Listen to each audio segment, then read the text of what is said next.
Bila je jedna djevojčica koja je voljela nositi crvenu kapicu. Crvena kapica je živjela s mamom u selu.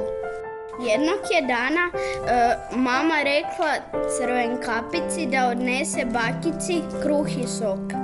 Bakica je živjela u kući u šumi. Crven kapica je u šumi susrela vuka. U razgovoru mu je sve otkrila. Dobar dan, crven kapice. Dobar dan.